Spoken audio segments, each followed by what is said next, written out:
This scene is all too familiar. It's the scene of a domestic violence shooting, and as often as it happens, we need to talk about it.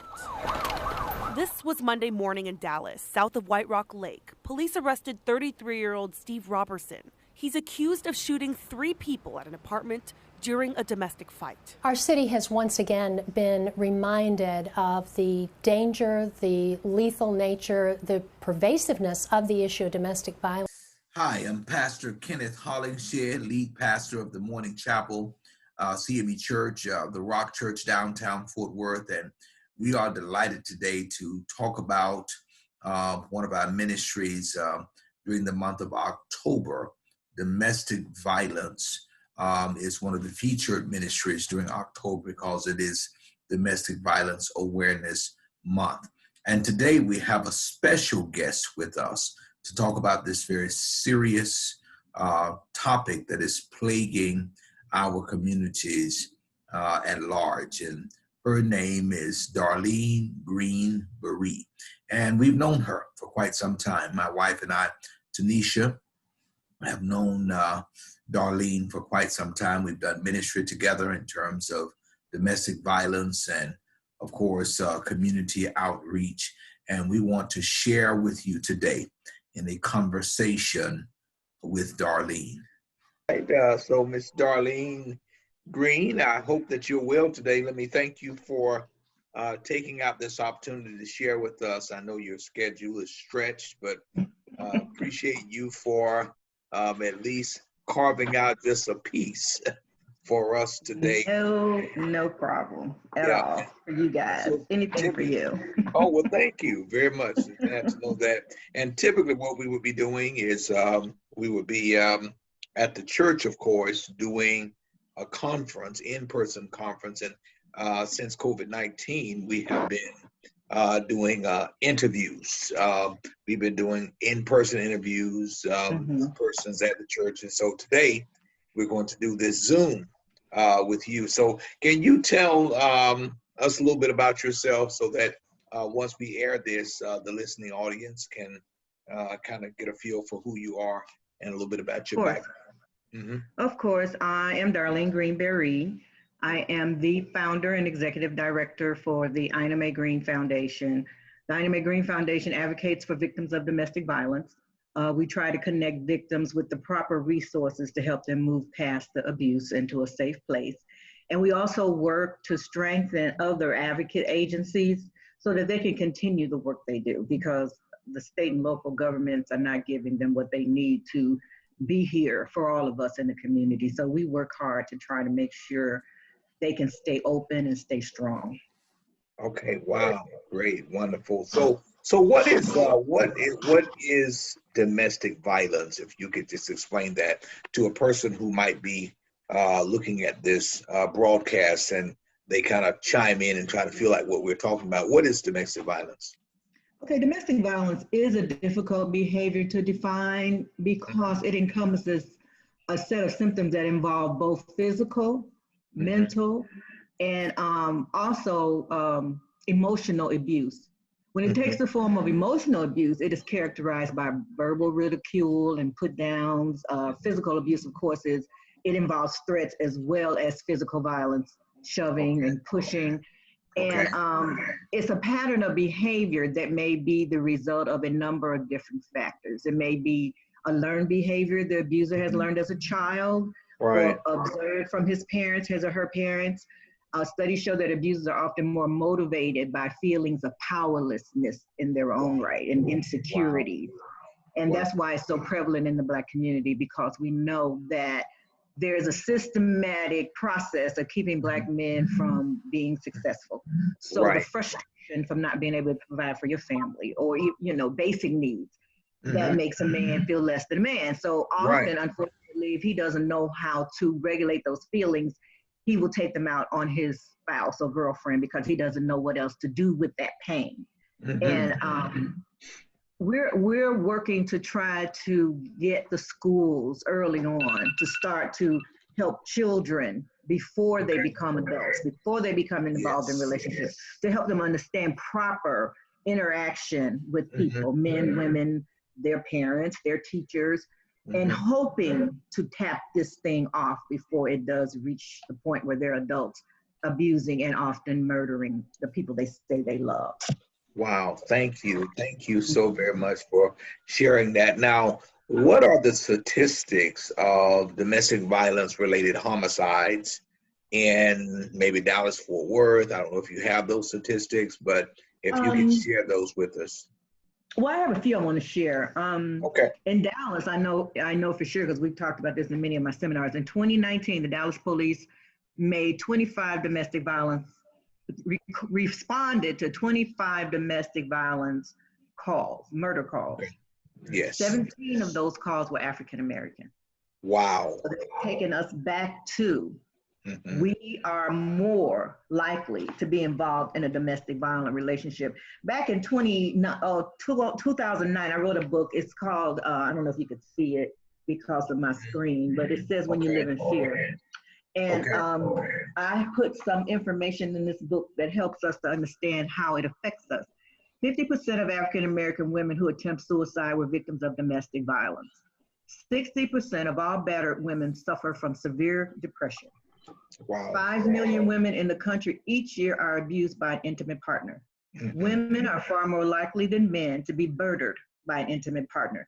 Of those murdered by their intimate partner, 74% are women and 26% are men. Children who witness domestic abuse or domestic violence are far more likely to suffer from depression, PTSD, and anxiety disorders. Children who witness domestic violence have a higher suicide risk than their peers. Okay.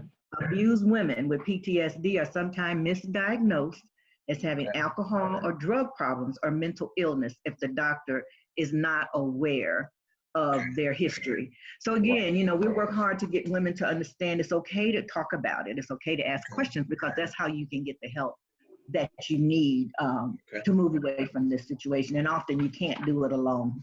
Okay. Wow. So, yeah. Yeah. Now, so why do you think that these numbers have increased during the COVID-19 season? These numbers, I understand, have increased.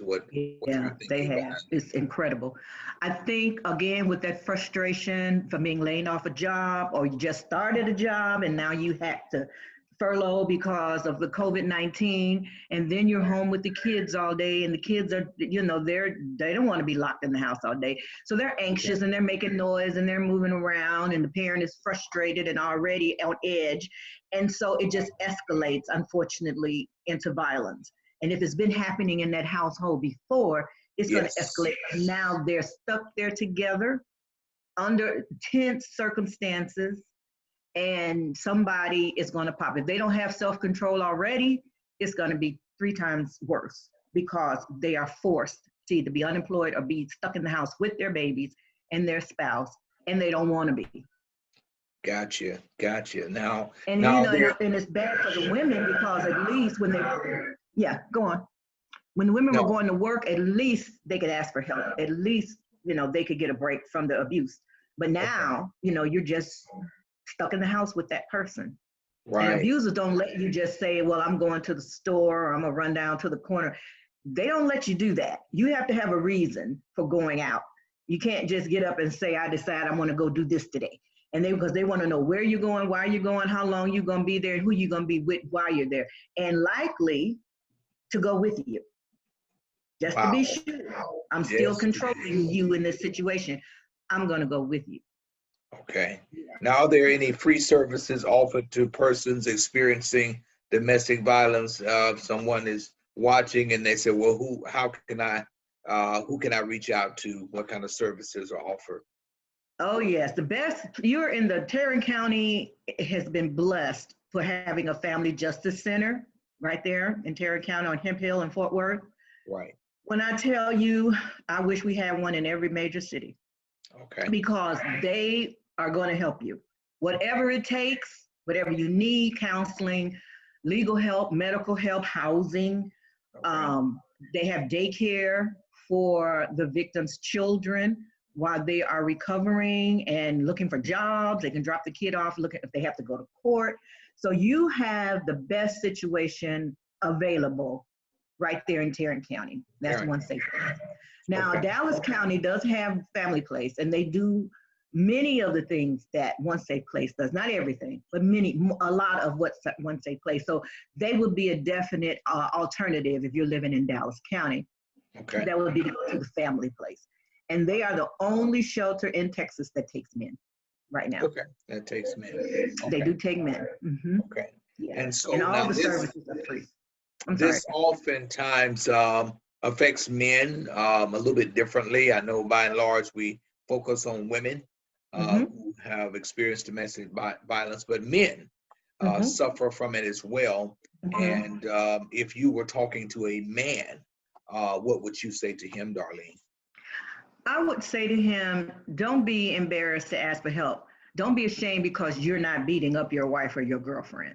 You know, don't be upset because her bad behavior is not causing you to react and behave as badly.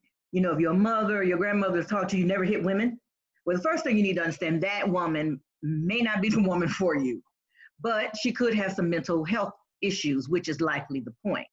So for most men who love God and love their mothers, they're not hitting women. So they're confused by the behavior of a woman who acts that way, and they don't know what to do with her. They don't know how to respond to her. But there is help. You can go to our website. There are so many, we have resources for men called Man Up.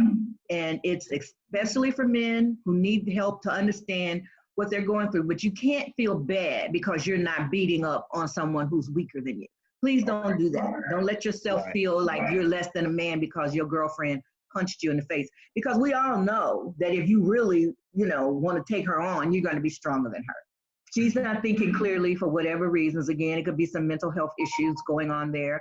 So you both need to get some real help. If you can't talk to your church about your problems, you can go to a police station or any of the shelters that are listed on our website that's in your community, any of them, and tell them what you're going through, and they will get you the help that you need. And what's your website? Our website is www.inamaegreen.org. INAMAE Green with an E, GREENE.org. Okay. Thank you. Thank you very much. Now, how does this affect the children? We talk about the perpetrator, we talk about the person who's a victim, but the children are also victims. So how is this affecting the children in the house? Yeah, children suffer a lot if there's violence in the home. Sometimes they feel that they have to choose sides and be loyal to one parent or another, which is difficult if they love both parents.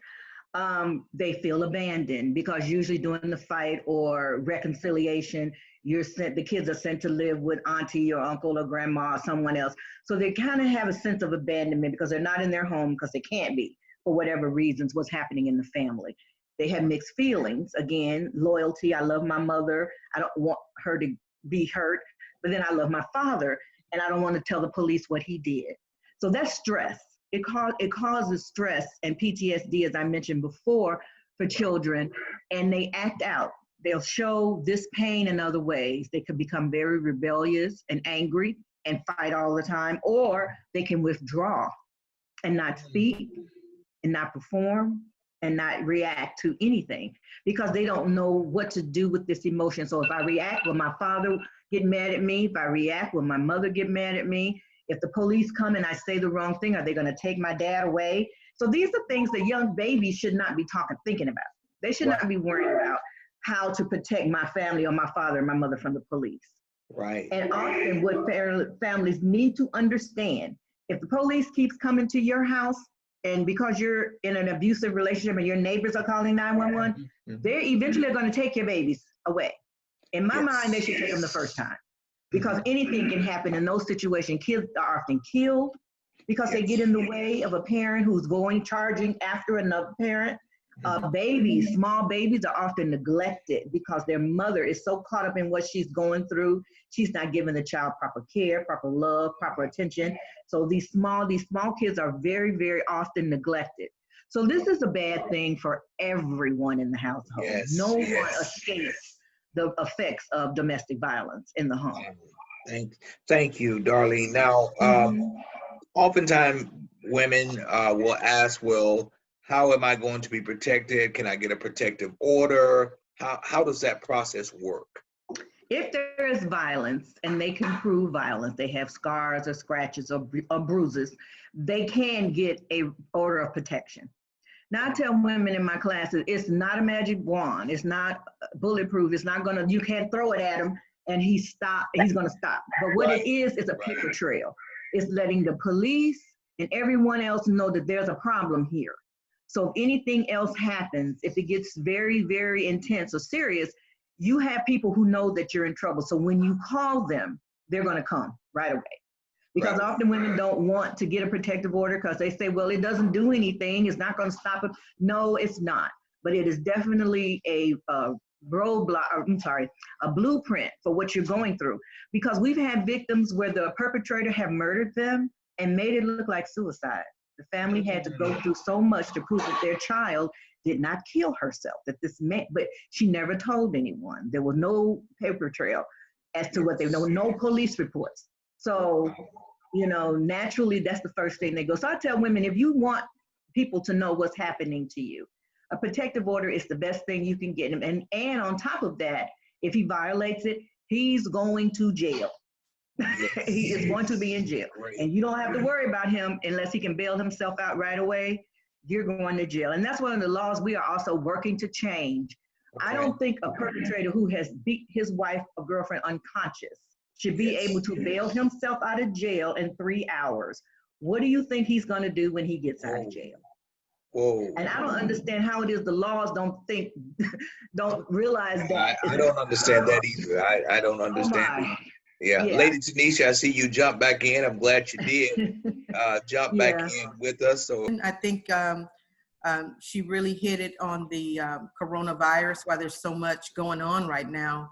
A lot of people are just closed in and frustrated, angry, and it's angry and causing a lot of issues in the family. So I'm so glad that you touched on that.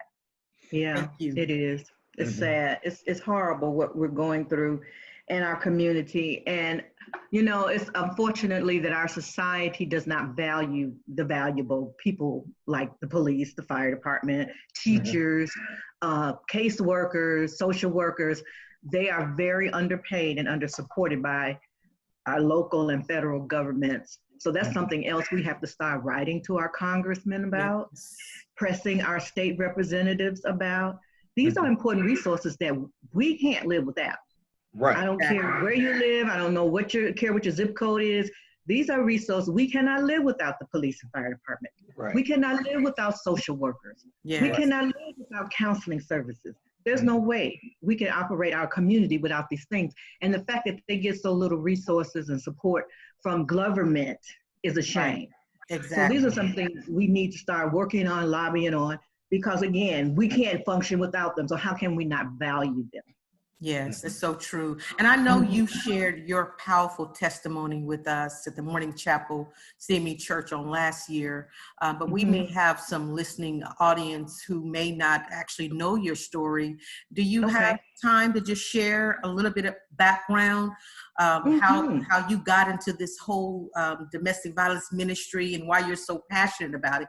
I love your story, and every time you share it, I have to I fight back tears because it's such a powerful testimony. Oh, thank you. You don't mind sharing? Yeah, I don't mind ever sharing my story, because often after I do, women will come up to me and say, wow, you know, my mother was murdered, or my sister, and I never, you know, thought to even talk about it to anyone. So yeah, I like to share my story because I know it helps people. My family, actually at 5 years old, I was introduced to domestic violence. I didn't understand what it was, of course, because I was 5 years old. But I remember very clearly the night my Aunt Minnie, my mother's sister, was murdered by a guy she was dating, that she had only been dating for 30 days. And I remember how much in pain they were, the agony. I remember the crying when the police came to us and said that they found her body. But of course, again, I'm 5. I didn't understand what that was. Right. And so later in life, I was 8 years old, and I was visiting with my aunt and my favorite cousin. She was more of a big sister to me than a cousin. And we were all in the house, and, you know, I'm like, where is baby sister? Where's Maggie?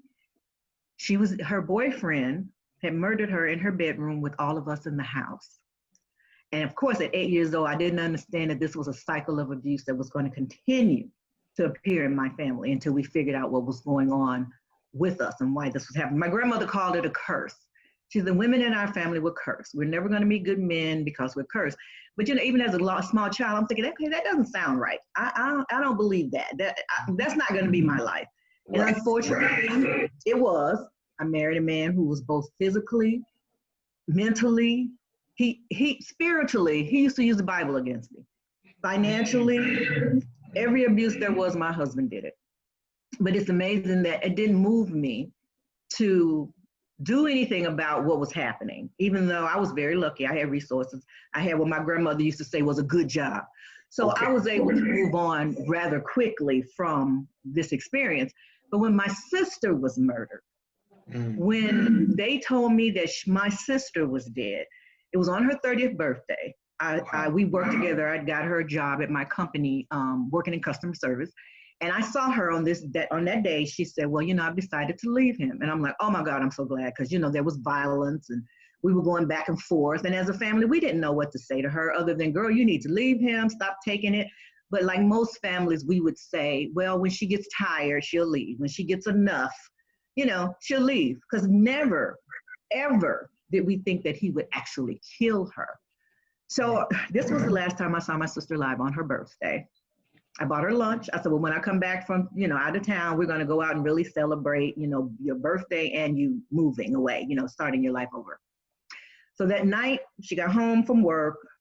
He was angry because he had noticed the things that she packed and hid away to take with her when she moved away from him. If I knew now what I know now, I would like to think I would have been able to say to her, don't leave those things in the house. Bring them to my house, put them somewhere else. We don't want him to find them, because who would think that he would come home searching? But he was trained law enforcement, so he could see that her behavior that morning was different. He couldn't aggravate her like he normally does. He couldn't bait her into an argument like he would do every time she left for work. Again, if I knew then what I know now, I would tell my sister, don't change any behavior. Don't even pour your coffee different than you do every day. You do not want to raise any suspicions about what's getting ready to happen, the fact that you're leaving. And he figured it out. Her behavior was different. So he came home from work early, searched the house, found the clothes. Of course, when she came home, he was angry. He picked a fight with her. And in her mind, I'm sure she was thinking, well, I don't have anything to fight about. So she didn't fight him. He was following her around the house. So finally he got tired of that, and he began to just beat her brutally. My sister's jaw was broken when she was killed. Her nose was broken when she was killed. She had bruises and scratches everywhere. He says he shot her by accident. He shot her in the temple at close range, trained law enforcement officer. So I'm pretty sure they weren't struggling over the gun. But the sad reality is my sister died because she did not know how to leave. And we couldn't tell her how to leave. So that's what pushed me to this work. If someone was able to tell us, how do we help her? What do we do to make this situation safe for her? How do we get her out of there with her children safely? So to divert the pain, I just started reading about violent crimes and domestic violence and physical violence against your partner to try and understand, what happened to us, what happened to her, why did it happen? Right. And by the time I turned around, everywhere I go, people were saying, Darlene, this happened to so-and-so. Could you tell her what y'all did? So it got to be a point where every party, every lunch, and every event, I'm giving people advice on what to do to help their loved one. And I said, well, maybe I need to take this, to the next level and just help people understand that there is a way out. You can leave, but it's dangerous. And it's volatile, and you have to be very careful and very calculating when you try to leave. Because, FBI says a woman has a 75% chance of being murdered while she's trying to leave. And there are women who have done all the right things and have still been killed. So I would tell any woman, if you're planning to leave and you put your kids in school or they're in daycare, when you leave that day, don't come back. Don't pack anything. Don't pack clothes. Don't pack unless the kids have medication that they'll need or whatever. Important things like your identification and birth certificates that you can just throw in your purse. You go. do not come back. Whatever's in that house, it's not worth your life.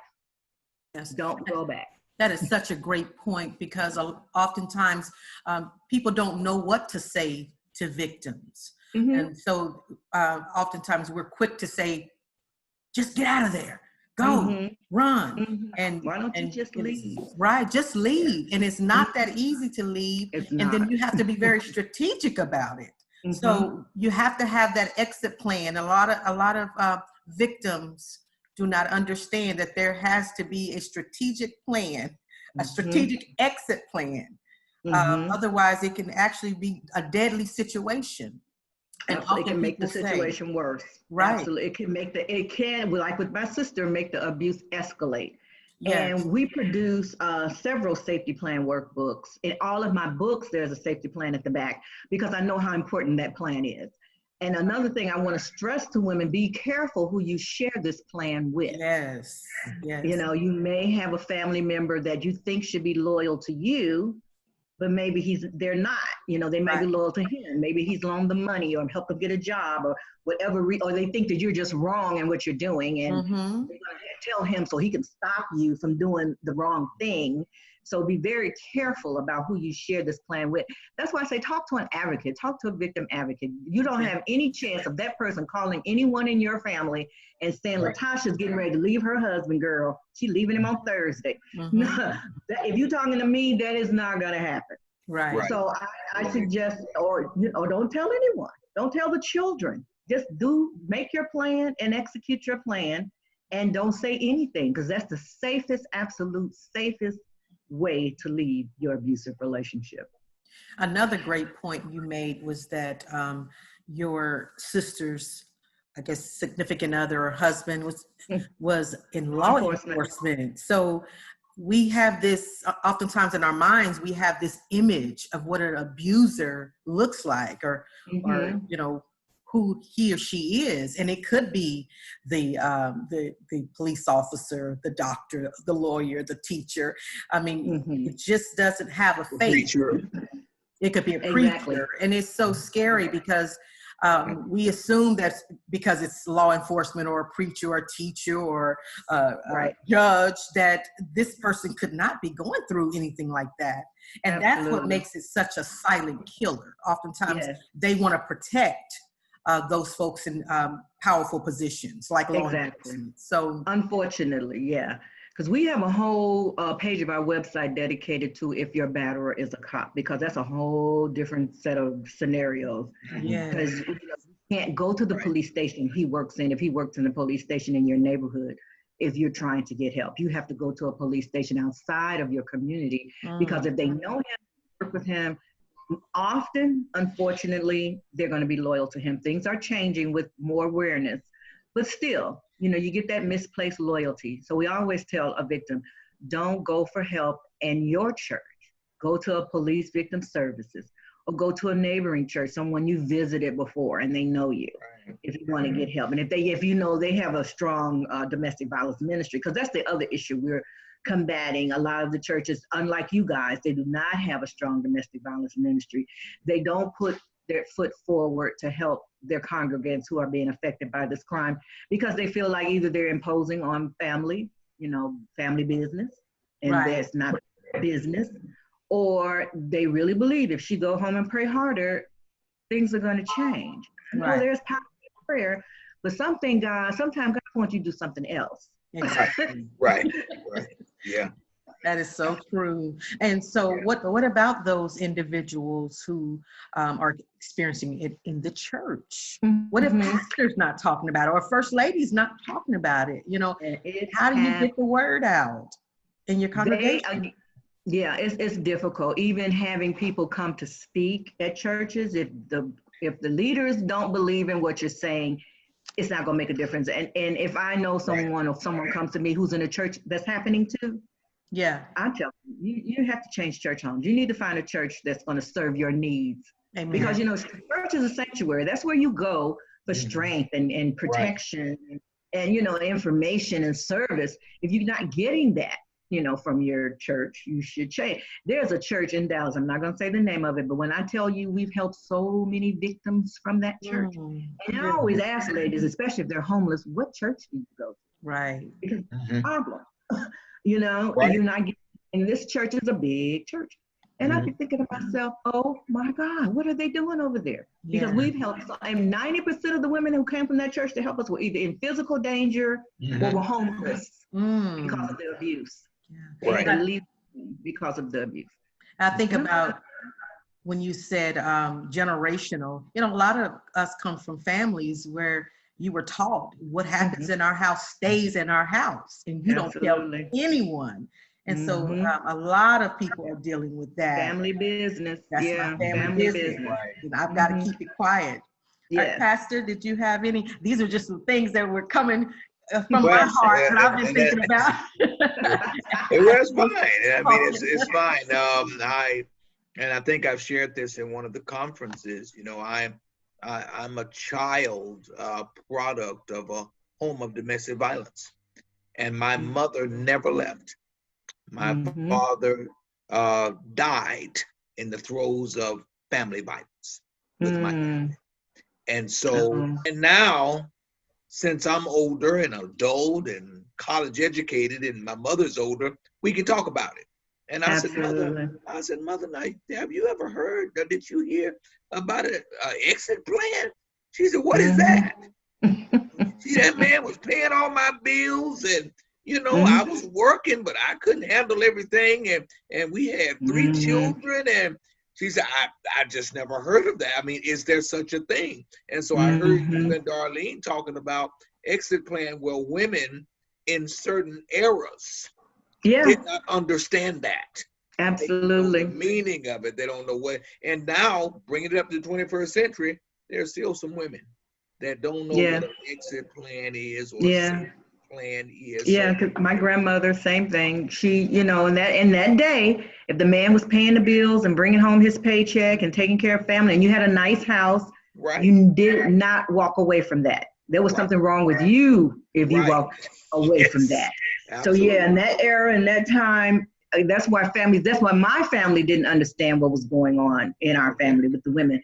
They called it a curse, but of course later I found out it was a cycle.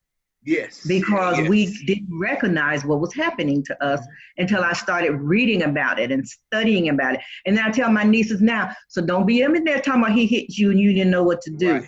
Because I know you know what to do. So you know what to do. Break this cycle of abuse in our family. Yeah. So if and Tanisha, you and I both have talked to perpetrators and victims, both. Perpetrators who tried to act like they were the victim, and of course, and say, "Oh, you just don't know." But the only reason I hit her is because she's violent, And that was my husband. Yeah, and you only find out that, oh no, you're the violent one. This person was trying to defend themselves. Yeah.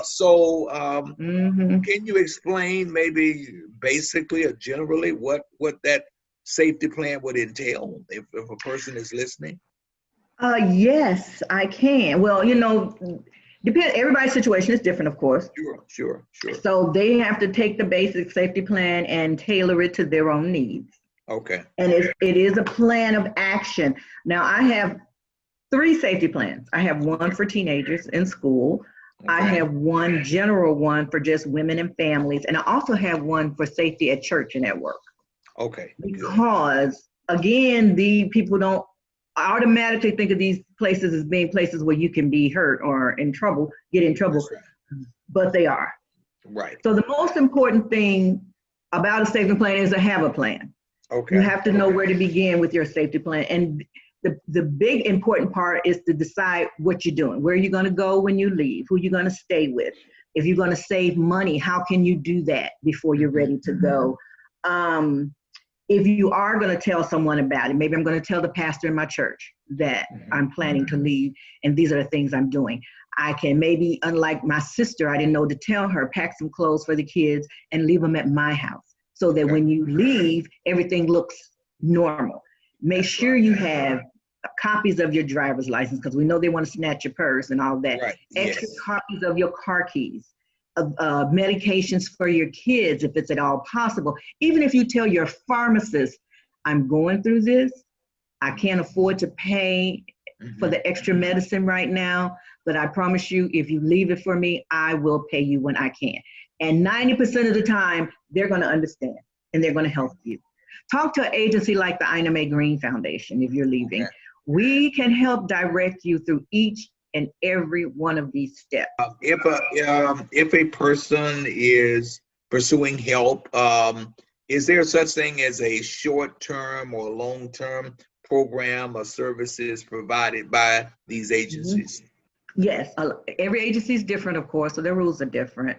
They're all very strict because of the volatility of what's happening around them. So they have to be very, very strict. So the rules are, when you don't follow the rules, you do get kicked out. But like the family place, I'll give you an apartment for a year until you can get your life together. They have job training. They help you find a job. They go to court with you. They do all these things until you're back on your feet. And the same thing with One Safe Place. So they find you living situations that fit your needs. Okay. So all of them do have long-term and short-term services. You have to let them know what you need, and then they'll tell you what they can do for you. Mm-hmm. And how are the children educated during that process? I know if they get, if they're in a shelter of some sort, how is the education provided? Well, daycare and kindergarten is often inside the shelter, but the kids will have to go to a different school. So whatever school's in the area that the shelter supports the shelter, that's where they'll go. They go to school on a school bus every day. People don't know where the bus is coming from. It looks like a school bus. It doesn't say we're coming from the Family Gateway shelter. So the kids in school won't know unless the children tell them that they're from a shelter. So the school knows, but the other kids in the school, there's no way for them to know. It just looks like another school bus that drops off kids every day. But they do go to school. Okay, good. And is there counseling provided there on site in the programs, or do you outsource that? Well, again, it depends on the agency. Most of the big ones, like the Family Place, Genesis, One Safe Place, have them on site. So they're right there in the shelter area. They make the appointments for the children and the mother accordingly, and they service them based on what their needs are. And it's a continuing process until they don't need that service anymore, especially for children. Okay, good. Yeah. Good. Wonderful. Okay, so Darlene, this has been a wonderful relationship and partnership that we've had for the last few years. You've helped us so tremendously in our church and with our community at large. And we certainly want to thank you for taking out the time today to do this, because we need it in our church, in our community. Absolutely. We always mention that we have partnerships and relationships with people like yourself that we can refer people to and get them the help that they need. Lady T, you want to share anything? Yes, amen. Again, thank you so much, Sister Darlene. We had a balloon release today. We had Pink Out Sunday where we had pink balloons, but we had to include our purple balloons as well. Thank you. Thank you. Remember those victims and survivors of domestic violence. And also, if you have not read Sister Darlene Greene's book, Blood Relative, that's one, but you've written some more since then, right? Yeah, I've written 2 fiction books, and I write fiction under my pen name, which is my mother's name, Ann Curtis, because the true book is something, if you're going through trauma, you don't want to watch it or read about it. So a lot of people had a hard time reading my autobiography book. So I kind of took my story and made it fictional with fictional characters. So that people can comfortably get the message and not feel like this is so horrible, I can't digest it, especially is this going to happen to me? Is this going to be my end? Oh my God, I don't want to see that. Right. 2 books, Big Mama Didn't Say, which is actually the Blood Relatives in a fictional version. And then I wrote another book, What's the Matter with James, about relationship violence and issues of families who have lots of other problems. But the first book I ever wrote was When You Live in Fear. My first book, when my sister died, because I felt like, again, if we knew how to help her, we could have helped her. So When You Live in Fear is just a big safety plan. And it goes into detail about legal help and legal services and what your rights are as a victim and how to protect your children and your family. And it actually was out of print because a lot of the resources needed to be updated. But I'm getting so many requests for it now that I'm going to start working on updating it so that I can get it back out there to people, because all it is just a walking safety plan. It's got from page 1 on to the end, tells you what to do, how to get a lawyer, how to find shelter, how to talk to the police, how to, how to communicate to your child's school, what you're going through, all of it. It talks about all of it. So I'm going to get that out soon. And Pastor, we still want to work on this group when we can open the doors again, this group seminar event with 2 or 3 churches in your community. We're going to come together and have a big old hoopla. Let's do it. Let's do it. I'm ready. I'm ready. And certainly want you to come during a Sunday morning worship experience. I think that's impactful because a lot of times people slip out the side door. And when we have these special conferences, they don't show up. But they're there at morning worship. And so you can't miss it. Isn't that something? They got to get it. And so Pastor brought it to us on Sunday morning. And so I'm going to get it here. And so absolutely. Anytime you just let me know. My husband walking back talking about your husband. Because, when I first started doing this, I would get death threats. And my husband is a retired firefighter. And him and my son, but I wasn't worried because I'm like, they got to go through these 2 big old tall strong men before you get to me. Right, exactly. He's talking about he's a military veteran too. Okay, right. That helps. I wasn't worried about that. But yes, when I first started, I would get death threats. You breaking up families and you need to mind your own business. Right. It was crazy. But you know what? I had no fear because you know what? My protector. You can't even get to him because he got me and he told me, whatever you need, I got you. Wow. So I'm good. That's right. Thank you. So we're looking forward to it. And thank you. Absolutely. That's our plan. As soon as COVID is over, we're going to start planning this big rally in the community. Yes. As many churches and agencies as we can get out there. We're going to have a block party. How about that? I love it. Wonderful. Okay. Lady T. All right. My pleasure. Sister Darlene, do you have if someone wants to sow a seed into your ministry, do you have Cash App or is there a specific way to give toward your ministry? You can go on our website and donate through PayPal. Okay. There is a button for you to connect to us through PayPal. Awesome.